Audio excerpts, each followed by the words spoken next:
comme la jeune fille et la femme célibataire, les femmes mariées, elles aussi peuvent être sujettes à des crises sentimentales. Alors que les premières cherchent comment gérer leurs sentiments, les secondes, qui ont déjà trouvé un conjoint, doivent retrouver le bon moyen de pouvoir vivre une vie sentimentale épanouie. Mesdames et messieurs, chers téléspectateurs, c'est toujours un plaisir renouvelé de vous retrouver sur le plateau de Défis de femmes. Ce matin, j'ai avec moi Séraphine pour nous présenter. Bonjour Séraphine. Bonjour Germaine. Et nous avons le plaisir d'avoir notre réalisatrice Daris Katara. Bonjour Daris Katara. Bonjour Germaine. Tu es réalisatrice, tu es mariée, tu as des enfants. Est-ce que tu peux nous parler un peu de ta vie de chaque jour? Oui, effectivement, je suis réalisatrice télé. Donc c'est un métier que j'ai aimé depuis que je suis jeune étudiante. Et bon, j'ai bien voulu me donner pleinement dans ce domaine et dans le milieu chrétien également. Donc ça occupe une bonne partie de ma vie aujourd'hui. Et puis je suis mariée, donc j'ai 2 enfants par la grâce de Dieu. Voilà, et ça fait environ 12 ans. Voilà. Ok, ce matin nous parlerons donc de la crise sentimentale chez la femme mariée. Et il me souvient que généralement, Séraphine, pendant la période des fiançailles, c'est l'amour idyllique, c'est l'amour passion. Et puis peut-être même pendant des années de vie en couple, qu'est-ce que ça te rappelle ces moments-là? Germaine, je te dis pas, je pense que la période des fiançailles, c'est une période qui a été merveilleuse pour toutes les femmes. Parce que pendant ces moments, on a le plaisir de séduire, on a envie de plaire, on s'envoie des messages interminables, on s'envoie des poèmes, on aime s'appeler, on se fait des compliments, on a du plaisir d'être ensemble. En fait, c'est un peu comme une passion, c'est l'amour, comme je peux dire, un peu idéal. Et on est toujours en train d'être patient, on est toujours en train d'encourager. Donc, c'est des moments merveilleux, les fiançailles. Et puis, parfois aussi, ça continue un peu quand on commence le début du mariage. C'est vraiment ça, quoi. Donc, mais après, bon, c'est pas toujours ça qui continue. Non, je voudrais juste ajouter à la suite de Séraphine que quand on vient de se marier, on a les yeux qui pétillent d'amour. En fait, on est content d'avoir dit oui à son prétendant, à son amoureux, et puis on peut se faire des cadeaux, on les voit sortir ensemble, bras dessus, bras dessous, on les voit passer des moments, c'est-à-dire aller à des événements, faire beaucoup de choses ensemble, tous les deux, et puis plus on évolue dans le foyer, on a justement comme l'impression que quand le temps passe, les années avancent, les choses commencent à changer. Pourquoi? Peut-être parce que l'épouse, puisque je parle en tant que femme, donc l'épouse, à un moment donné, peut se rendre compte que son conjoint a certains défauts, ou alors il fait des choses de façon répétée, et ça commence à la frustrer. Quand elle est frustrée et qu'elle gère mal la frustration, elle commence à diminuer sa manifestation de l'amour à l'endroit de l'autre. Les défauts de l'autre, de notre conjoint, peut-être les blessures qu'il nous crée et que nous gérons mal, commence à nous refroidir peu à peu. Donc, plus nous gérons mal les frustrations que nous recevons de notre conjoint, moins nous avons l'élan de manifester à notre tour l'amour. Voilà, et c'est comme ça qu'on commence à se trouver frustré, parce qu'on attend qu'il fasse telle chose et il ne fait pas. On gère mal la situation, et puis on se retrouve dans une crise sentimentale, parce qu'on a refroidi dans notre amour pour notre conjoint. Tout à fait, il y a plusieurs causes. C'est le Seigneur qui a institué le mariage, et puis quand il a mis les couples ensemble, il a dit à l'homme: Marie, aime ta femme comme Christ a aimé l'Église. Donc aujourd'hui, les priorités ont été un peu déplacées. Je veux dire que du côté de la femme comme du côté de l'homme, quand on regarde les époux aujourd'hui, pour la plupart, ils sont focalisés sur des performances financières, professionnelles, c'est le boulot. On veut être accompli, on veut réussir à tout prix, on veut avoir des projets. Et l'homme se sent, lorsqu'il parvient à réussir sa vie professionnelle, sa vie financière. Et puis, la femme, dans ce cas aussi, se retrouve à un moment donné un peu seule, parce qu'elle est en face de quelqu'un qui est focalisé, qui a tourné son regard vers des performances autres que sa personne. Il y a également les langages d'amour qui ne sont plus manifestés. Tu sais que chacun de nous a un langage d'amour différent. On a 5 langages d'amour. On a les services rendus, on a le toucher physique, on a les cadeaux, on a les paroles valorisantes, on a les temps de qualité. Donc, les couples se doivent d'exprimer leur langage d'amour l'un à l'autre. Donc, si moi j'aime les cadeaux et que tu ne m'en offres pas et que ça devient récurrent, à un moment donné, ça me refroidit. Si j'aime les je t'aime et tout ça, je veux entendre des je t'aime, je veux entendre tu es séduisant. Si tu me le dis pas, à un moment donné, je me sens refroidie. Donc, il y a les langages d'amour qui ne sont pas respectés. Il y a les épreuves qui sont mal gérées. Il y a des moments où le couple passe par des épreuves, des difficultés financières. Et lorsqu'on ne peut pas se mettre ensemble pour trouver des solutions, ça crée des distensions. Ça fait que chacun se replie sur soi. Il y a également le manque d'attirance. Quand on était fiancés, on aimait s'habiller. Quand tu veux t'habiller, tu veux plaire, tu veux absolument que ton fiancé te voie, t'apprécie. Mais c'est comme si quand on se marie, on a l'impression qu'on est arrivé. Donc, tu as un époux qui aime avoir une femme séduisante belle, mais quand il rentre le soir, tu as le cabas, le foulard. En fait, il y a ce manque d'attirance. On n'est plus attirant l'un envers l'autre. Et puis, il y a le stress, parce que parfois, dans la course effrénée vers la performance, on est stressé au boulot par les chiffres, on veut à tout prix réussir. Donc, ça fait qu'on est tellement focalisé par la réussite qu'on n'a plus le temps de donner du plaisir à nos époux, à nos conjoints.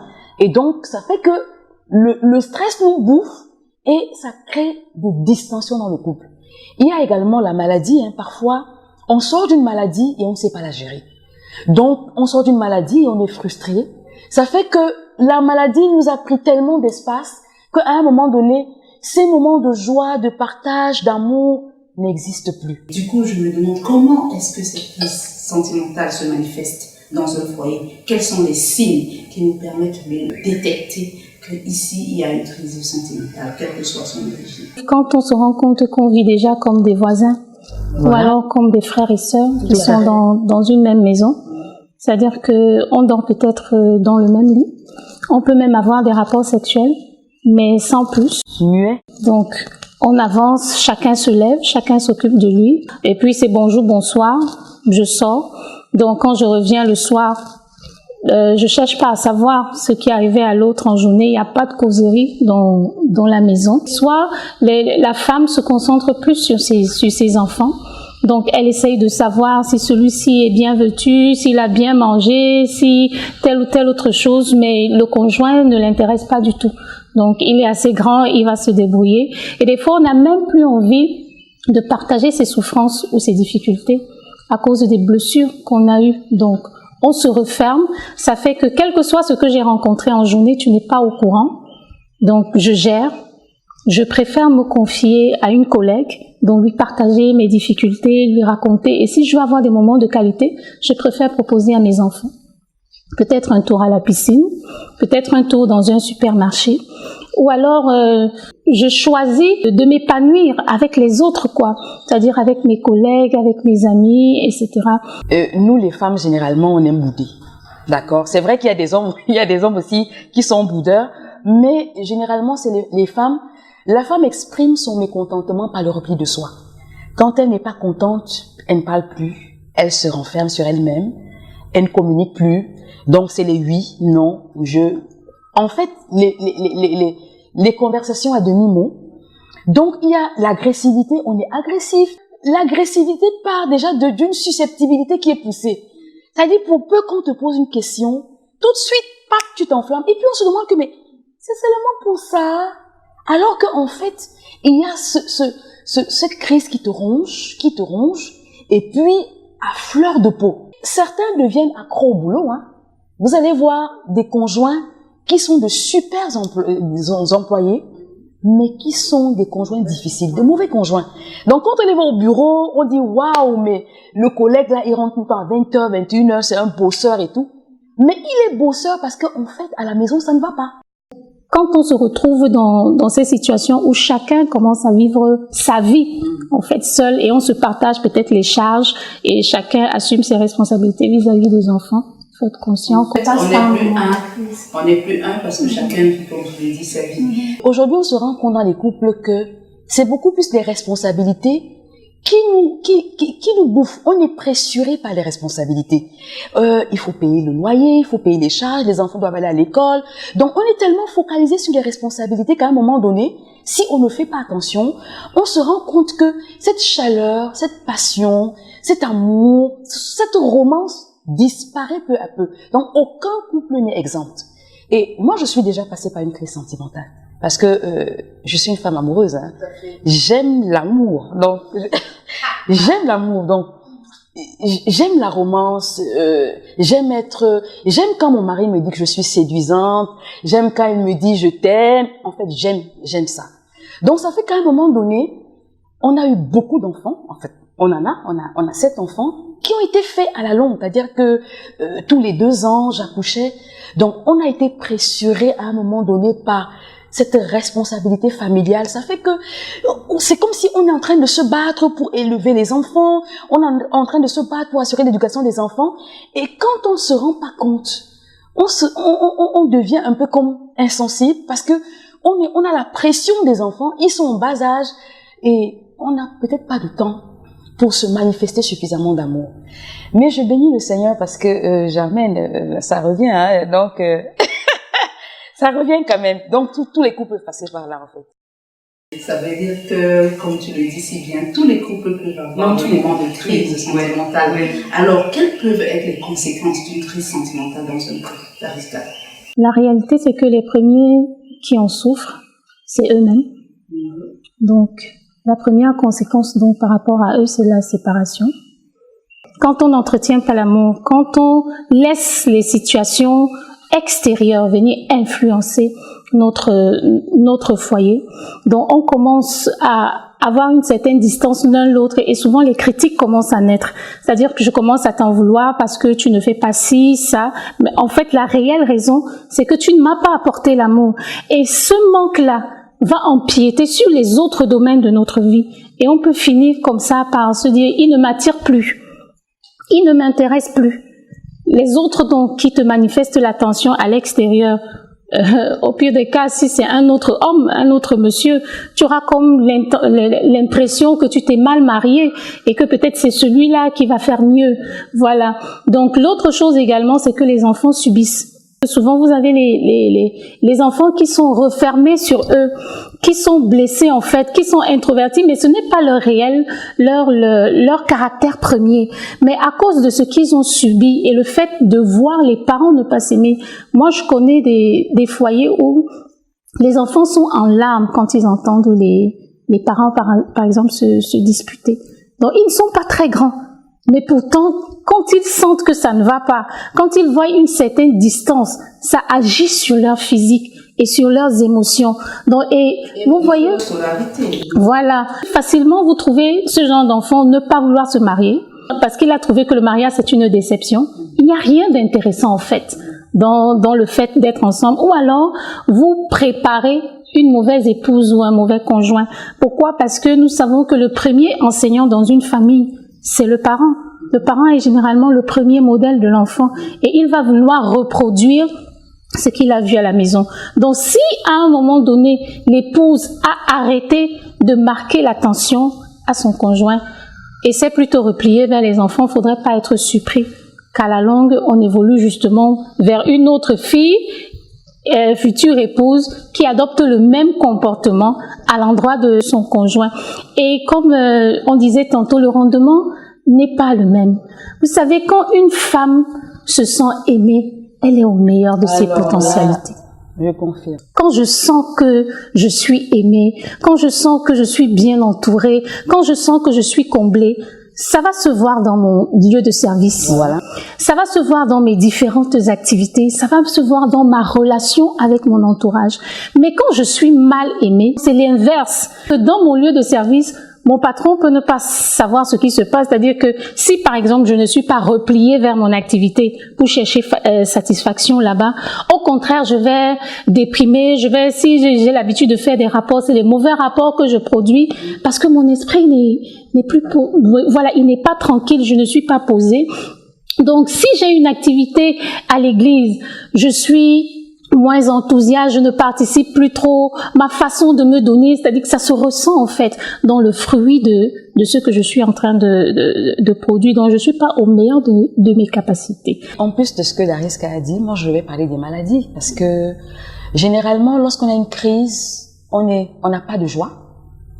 La Bible nous dit que la joie c'est la santé pour nos os, d'accord? On n'a pas de joie, on n'a pas de paix, on a des crises d'estomac, parce qu'on ressasse, on rumine, la rancune naît, parce qu'en fait, on est dans la crise et on ne fait pas des efforts pour en sortir.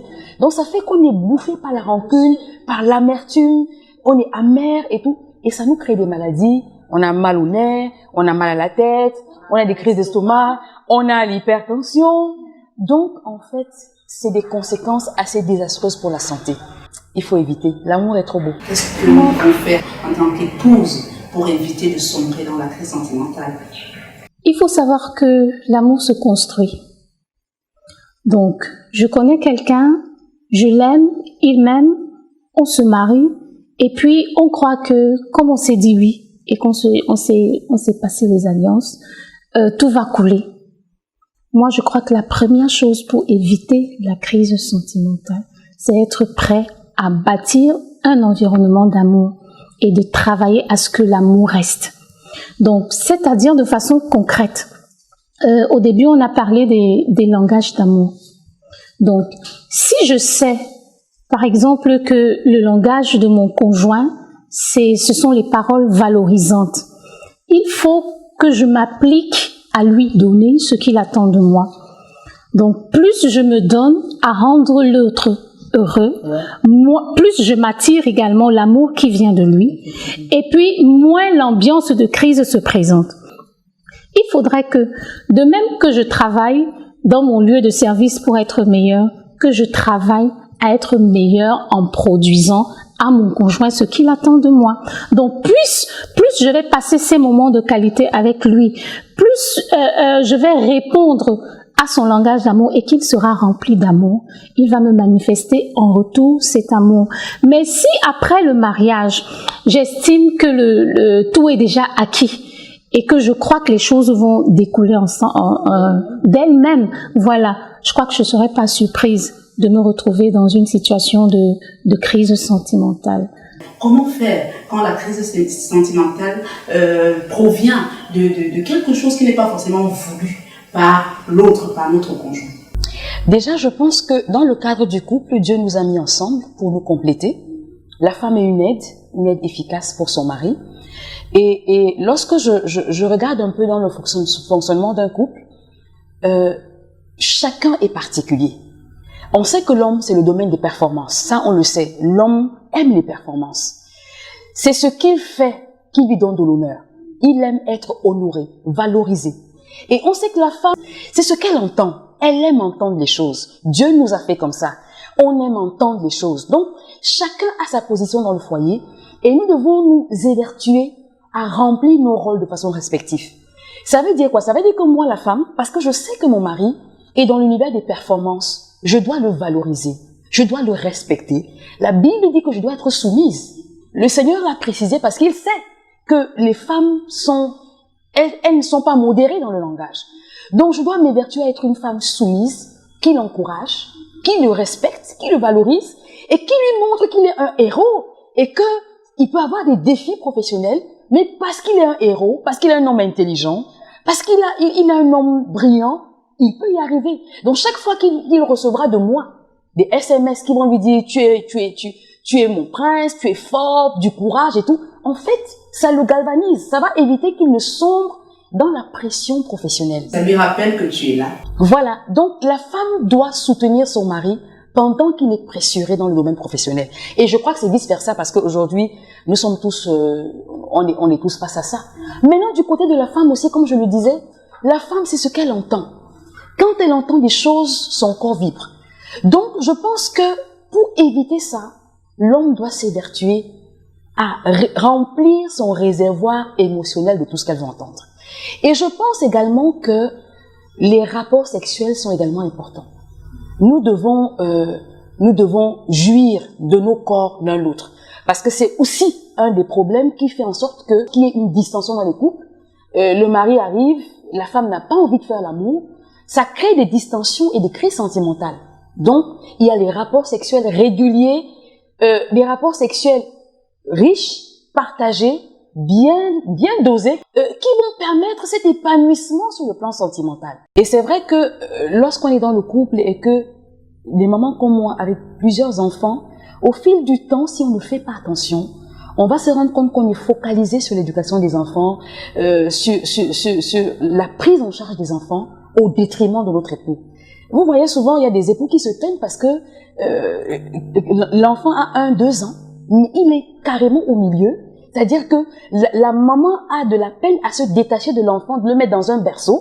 L'enfant est au milieu et il fait comme une barrière. C'est-à-dire que les câlins sont impossibles, les caresses sont impossibles parce qu'il y a un enfant qui prend toute une place. Donc les enfants ont leur place. Il y a un temps pour prendre soin des enfants. Mais le mari, quand il rentre, il a sa place. Il a besoin d'être accueilli, de causer avec lui comment a été sa journée, lui faire des câlins, passer du temps avec lui. Les moments de passion, de causerie, de fou rire et tout, on en a besoin. C'est pas parce qu'on a des enfants qu'on ne peut plus avoir des moments de qualité avec son époux. Donc, il faut faire la part des choses. Dariska, je viens vers toi. Comment donc s'en sortir lorsqu'on souffre déjà des conséquences d'une crise sentimentale? Il faudrait faire premièrement une introspection.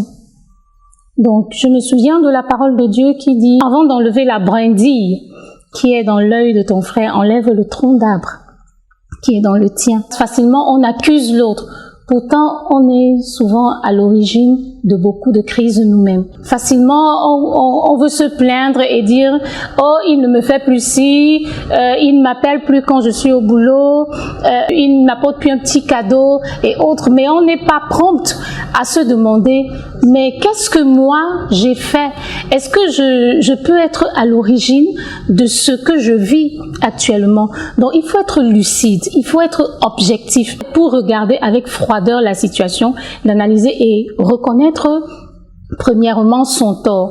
Donc une fois que j'ai reconnu mon tort, ce qu'il faudrait faire, c'est ne pas attendre que l'autre fasse le premier pas. La chose que je dois faire ensuite, c'est voir comment est-ce que je peux faire pour réparer la situation. Donc si c'est une frustration par exemple, ou si c'est un problème de communication qui a créé la situation de crise, je crois que il faut trouver le moyen de revenir sur la chose, d'en parler. Parce que il faudrait se dire une chose, c'est que des fois, il est un type de femme qui emmagasine beaucoup et qui finit par exploser. C'est-à-dire que la crise vient du fait qu'elle est passée. Donc c'est venu aujourd'hui, elle passe, elle dit non ça va. Et souvent même quand le conjoint l'appelle pour lui demander est-ce qu'il y a un problème, non ça va, non ça va. En fait elle se dit je vais gérer. Mais malheureusement la situation sentimentale, oui, quand ça l'attrape, elle finit par exploser. Donc dans ce cas, je dois bien me rendre compte que c'est mon introversion qui est à l'origine des problèmes qu'on a maintenant. Si quand le problème était arrivé, j'avais parlé, on n'en serait pas là. Donc maintenant, la première solution que j'ai par rapport à moi-même, c'est que je dois apprendre à m'exprimer quand quelque chose ne va pas. Je ne dois pas emmagasiner, garder pour exploser parce que ça me fait du mal, ça fait du mal à mon conjoint, ça fait du mal à ceux qui m'entourent. Et après avoir fait donc cette introspection-là, ce qu'il ne faudrait pas oublier, c'est que toute initiative que je prends, je dois la prendre dans la prière. Parce que la réalité, c'est que Dieu sait mieux accompagner nos paroles et nos actions. Des fois, nous voulons faire des choses, nous voulons bien les faire, mais nous finissons par être encore pire c'est-à-dire que l'acte que nous posons, voilà, gâche davantage la relation. Mais quand nous comptons sur le Seigneur pour bénir les efforts que nous allons faire, peut-être si je me suis rendu compte que j'ai arrêté peut-être la relation sexuelle avec mon conjoint et que c'est à l'origine. Peut-être si je me suis rendu compte que c'est ces moments, ces paroles valorisantes, je suis toujours en train de le dénigrer, je suis toujours en train de lui montrer qu'il est un vaurien, qu'il ne peut pas, il n'arrive pas à faire comme le mari de tel ou de tel autre. Que je revienne donc et justement que j'ai l'occasion même de venir demander pardon. Et je prie que le Seigneur, dans sa grâce, me donne de changer de comportement. Lorsqu'on se rend compte que l'autre est dans une crise, il faut donner de l'amour. Il faut avoir le courage de se pardonner. Parce que en fait, ça peut arriver qu'on ne soit pas vigilant et qu'on se retrouve vraiment en train de blesser l'autre de façon inconsciente. Il faut pouvoir pardonner. C'est le pardon qui permettra d'entrer dans une nouvelle étape. Dans l'étape de la romance, dans l'étape de la passion, c'est le pardon. Dariska l'a dit, il faut pas oublier, il faut prier quand on se rend compte que... Parce que la crise ne commence pas maintenant, hein. C'est quelque chose qui nous ronge. C'est-à-dire qu'on a un premier comportement qu'on observe, qui nous blesse, qui nous ronge. Et lorsqu'on ne fait rien, ça s'empire. Un peu comme on a un trou sur un vêtement qui, au fil du temps, s'élargit. Donc, il faut pouvoir, à un moment donné, prier et dire au Seigneur, Seigneur, je te prie pour mon conjoint qui n'arrive pas à faire ça. On a identifié son besoin, on a identifié sa faiblesse. Au lieu de l'accuser, passez du temps dans la prière pour que le Seigneur l'aide à surmonter cette faiblesse. Que le Seigneur l'aide à se réajuster dans le besoin qui est attendu. Il faut se faire signe, s'envoyer des SMS chaleureux, hein, avec des petites icônes. Tu vois une icône là, avec un bisou là, ça fait plaisir. Il faut être tolérant. Parce qu'en fait, comme je le disais, on n'est pas parfait. Donc, il faut être tolérant et vivre dans la tolérance. Vraiment, c'est pas parce que tu as fait 3 jours sans avoir reçu un SMS que ton mari ne t'aime pas. Il faut reconnaître le besoin qu'on a à apprendre. C'est-à-dire que se dire que, ok, j'ai peut-être des lacunes, j'ai des manquements, mais il faut que j'apprenne. Ne pas se dire que, ok, parce que moi j'aime offrir les cadeaux, donc j'aime ma femme, elle ne voit pas tous les cadeaux que je lui offre. Non, c'est pas forcément ça. Peut-être tu lui offres beaucoup de cadeaux, mais ta femme, elle aime les temps de qualité. Donc si tu viens avec tous tes cadeaux, que tu les déposes, et que tu as tourné les talons et que tu es parti, ça n'aura pas cet effet-là. Et les femmes doivent rester dans la position dans laquelle Dieu les a placées. La position de l'Église par rapport à Christ, la soumission. Nous devons être des femmes soumises et nous devons nous donner, c'est-à-dire que être libre et le faire avec joie. Je crois qu'on s'est mariés pour vivre l'amour et la parole de Dieu dit que celui qui trouve une femme a trouvé le bonheur. Donc il serait vraiment bon pour nous de jouir du fait que Dieu nous a accordé la grâce d'avoir un conjoint et ne pas laisser les situations de la vie venir envahir cet univers, surtout qu'on s'est rendu compte que quand à l'intérieur ça va, le rayonnement et le rendement même suit. Mesdames et messieurs, chers téléspectateurs, vous l'aurez compris, les femmes mariées, elles aussi, peuvent être sujettes et sont même d'ailleurs sujettes à des crises sentimentales, mais tout réside dans la façon de les gérer. Ainsi s'achève notre émission de ce jour. Nous vous remercions de nous avoir suivis. Merci à Séraphine et à Dariska d'avoir été avec nous. Nous vous reverrons la prochaine fois. À bientôt.